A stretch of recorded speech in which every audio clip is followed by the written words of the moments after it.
सरकार की कहाँ चूक है?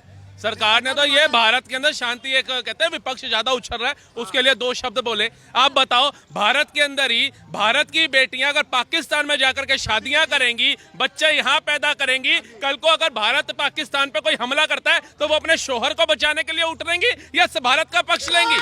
आप बताइए, वो अपने बच्चों के बाप को बचाने के लिए उतरेंगे या भारत का पक्ष लेंगी? आज जो कश्मीर के अंदर आतंकवादी हमला हुआ, जब मोदी सरकार ने राष्ट्रपति शासन लगाया हुआ था, उन्हें पता था कश्मीर की स्थिति अभी ठीक नहीं है, राष्ट्रपति शासन को बढ़ाया जा रहा था, तो कौन सा विपक्ष था जो सुप्रीम कोर्ट गया था इलेक्शन के लिए? किसने कहा था लोकतंत्र की हत्या हो गई? किसने कहा संविधान खतरे के अंदर है? किसने कहा ईडी सीबीआई सब बिक चुका है? किसने देश का माहौल खराब किया? और जब वहां पर इलेक्शन हुआ, सरकार चुन के आती है, उसके 2 महीने बाद ही ये कांड हो जाता है। वहां पर हिंदुओं को चुन चुन कर धर्म पूछ के मारा जाता है। ला इलाहा इल्लल्लाह मोहम्मद रसूलुल्लाह अगर आप बोल पाओगे तो आपका जीवन बख्शा जाएगा, नहीं तो आपके सिर के ऊपर गोली मार दी जाएगी।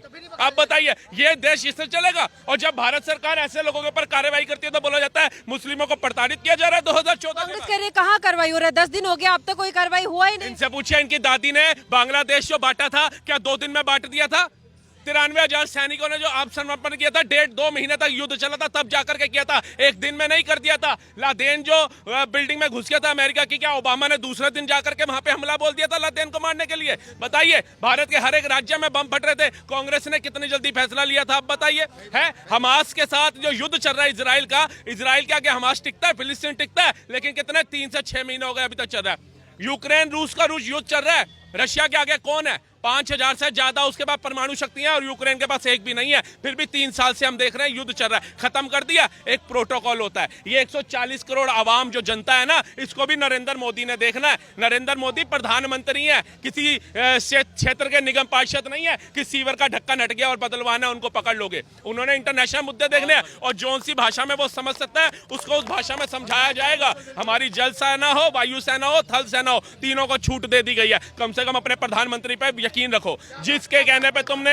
अग्निवीर योजना का बहिष्कार करना शुरू कर दिया था ना, आज जाकर के पूछना उन माँ बाप से, मुर्शिदाबाद के अंदर जो है वो सोच रहे होंगे कि हमारे घर में शायद अग्निवीर का जवान होता तो हमें पलायन ना करना पड़ता। वो 26 लोग जो मारे गए, उनमें अगर 2-4 भी अग्निवीर के जवान होते तो शायद 26 लोगों की शहादत नहीं होती। वो 26 में से 4-5 अग्निवीर के जवान उनको जवाब देना ज्यादा सक्षम समझते। किन्होंने विरोध किया? हर एक चीज का विरोध विपक्ष करता है भारत के अंदर। है नोटबंदी हुई, कह रहे उससे भारत का क्या फायदा हुआ? जो नकली करेंसी पाकिस्तान छाप रहा था, कंगाल हुआ नहीं हुआ? ये तो कहते हैं हमारे घर में बच्चा हो गया, उसको नवरत्न तेल लगाओ और दौड़ना शुरू करा दो। क्या बच्चा पैदा होता ही दौड़ने लग जाता है? योजना कोई भी आए, इनको उसी समय पहले उसका उपाय चाहिए कि इसका फायदा क्या होगा। एकदम तुम्हारे सामने सारे पत्ते खोल दे। अब सेना ने क्या वहां पर करना है, कार्रवाई करनी है पाकिस्तान के ऊपर, ये तुम्हें बताएं? तुम इतना कैपेबल हो, डिजर्व करते हो, तुम्हारे आगे ये बात खोली जाए? तुम तो भारत के ही गद्दार होकर के अमेरिका जाकर के बोलते हो हुज भारत माता। भारत माता कौन है? भारत में लोकतंत्र की हत्या हो रही है, भारत में चुनाव सही से नहीं होता, आप तो भारत की बेइज्जती करते हो बाहर जाकर के। आपसे करेंगे? आप नेता विपक्ष कहने लायक है, बैठने योग्य है? आप बताइए। आपकी गाड़ी सीधा उस सैयद शाह के घर जाती है, बाकियों के पास क्यों नहीं जाती? आप बताइए। इन्होंने सारे पूरे भारत में बता दिया 27 लोगों की जो निर्मम हत्या हुई, उसमें एक मुसलमान था, एक मुसलमान था, एक मुसलमान था, लेकिन वो 26 जो मरे उनमें से किसी का नाम पूछ के बताइए क्या नाम था? जिस बहन का हाथ की मेहंदी का रंग हल्का नहीं हुआ, उसका सिंदूर उतर गया, कभी पूछिए उसके घर वाले का क्या नाम था? उनके घर वालों से मिलने गए तो थे राहुल गांधी? गए एंड में, जब पहले सैयद शाह से मिला है, कश्मीर का दौरा करा है, क्या पहले कश्मीर पास पड़ रहा था उनको या यूपी पास पड़ रहा था? आप बताइए। कि प्रधानमंत्री का बिहार का चुनाव जा रहा था, आप विदेश से आ गए कि पहलगांव में हमला हो गया तो हम विदेश की यात्रा छोड़ के आ गए और बिहार में रैली करने चले गए, पहलगांव क्यों नहीं गए? इनसे पूछना, इंदिरा गांधी जी जब संयुक्त राष्ट्र गई थी तो क्या सारी कैबिनेट को उठा करके ले गई थी? ले गई थी। तो प्रधानमंत्री ने जो बाकी देशों से बात करनी है, जो चाइना उसका मददगार बना हुआ है, हर एक प्रोटोकॉल देखा जाएगा ना, हर एक मैप बनाया जाएगा ना। इनकी सोच पता है क्या है? जैसे घर में मैगी बनाते हैं ना, लिखा होता है 2 मिनट में मैगी तैयार, ये सोच रहे हैं हमला भी 2 मिनट में कर दो। उसकी औकात कुछ है? वो कटोरा लेके उस देश के पास गया जो भारत से पहले भीख मांग के जा चुका है, तुर्की। आप बताइए, एक भिखारी दूसरी भिखारी के पास जा रहा है, उसके बाद क्या पता चलता है? एक लड़की रो रही है, हाय मोदी ने हमारे ऊपर क्यों करा, हमारा क्या कसूर है, हमें तो पाकिस्तान भेज रहे हो, मेरे शोहर को क्यों नहीं भेज रहे? वो कह रही तुम आए कैसे थे? कह रही मैं अपने मामू के यहाँ आई थी 6 महीने पहले। अब उन्हें कहा भाई मामू से दोबारा मिलने आ जाइए, जो मामला शांत होगा। कह रही है वो मेरा मामू नहीं, मेरा शोहर है, 3 बच्चों का बाप है। अब बताइए, अगर ऐसी चीजें निकल के आ रही हैं, और पता चला 83,000 महिलाएं तो सिर्फ पंजाब की साइड की हैं। आप बताइए मुसलमान है, और 5 लाख टोटल है जिन्होंने 55 लाख बच्चों की आबादी है। अभी तो सर्वे और आएगा, अभी देखना कितने होंगे।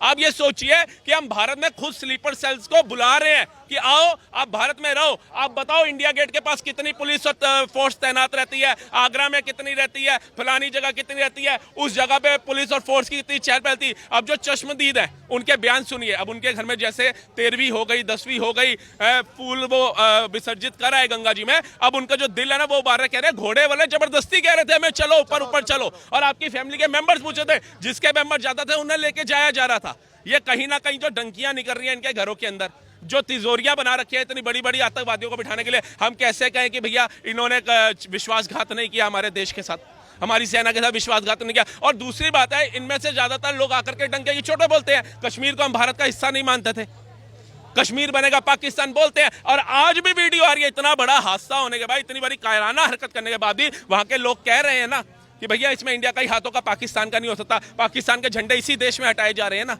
आप बताइए, तो कैसे कहते सांपों की प्रजाति में सारे सांप जहरीले नहीं होते, लेकिन क्या किसी से डसवा के चेक करते हो भैया ये जहरीला है तो इसको छोड़ दूं? तो शक ये लोग खुद पैदा करते हैं। फिर ये कहते हैं मोदी योगी आ गए तो हिंदू मुस्लिम हो रहा है। उन्होंने कहा आप अपने घर में आतंकवादियों को पनाह दो। वो वैष्णो देवी जा रही बस को जिसने हमला किया, उस आतंकवादी को कश्मीरी मुस्लिम ने ही पनाह दी थी ना। आप बताइए शक क्यों नहीं पैदा होगा? है मतलब तुम दुकान बदल के भी, नाम बदल के भी दुकान चलाओ तो वो ठीक है, और वो धर्म पूछ के मारे तो गलत हो गया। ये कहा लिखा है? पीओके में लगभग 10 मदरसों को बंद कर दिया गया, 10 दिनों तक बंद करने का ऐलान किया गया वहाँ पे मदरसों को। पाकिस्तान के अंदर खौफ तो हो गया है, बावजूद इसके ऐसी गिद्दर भपकी दे रहे हैं कि हम वार के लिए तैयार है, परमाणु बम की धमकी दे रहा है लगातार। अरे उससे बोल, जो तू बम की धमकी दे रहा है वो हमारे यहाँ बच्चे दिवाली में फोड़ लेते हैं। तू इन बम की धमकी मत दे, जो उड़ता तेरे ही एक शहर से, लाहौर से तो रावलपिंडी में जाके फट जाता है। उसकी 200 किलोमीटर से ऊपर रेंज नहीं है। यहाँ पे अग्निवनी अगर भारत ने फेंक दी ना तेरे ऊपर तो पाकिस्तान नक्शे से गायब हो जाएगा। अटल जी की लगता है इसको बात दोबारा दोहरानी पड़ेगी, सोशल मीडिया पे वायरल करनी पड़ेगी कि हमारी भूमि का इतना सा टुकड़ा गंवाना मंजूर है, लेकिन अगले दिन का सूरज पाकिस्तान नहीं देखेगा। ये घबराया है ना, इसका वो मुनीर है जो सेना का चीफ कहाँ लापता है, पहले फैमिली भेजी अब खुद गायब हो गया। जिसकी सेना का चीफ डर के भाग गया, अभी तो भारत ने कुछ की नहीं कार्रवाई।